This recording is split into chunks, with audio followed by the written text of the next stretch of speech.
Mga kapatid, nang punahin ni Cardinal Ambo ang mga dumagsa sa baha sa Luneta, parang higit na naging pasanin sa kanya ang tinig ng bayan kaysa sa mismong korupsyon na nagpapahirap sa atin.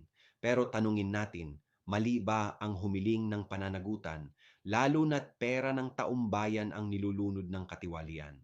Sa ating pananampalataya, ang katotohanan ay hindi dapat kinakatakutan at ang propetikong tinig ng mamamayan ay hindi dapat minamaliit. Kapag ang simbahan ay kumakampi sa katahimikan, lumalakas ang loob ng mga abusado at lalo namang nababaon ang mahihirap.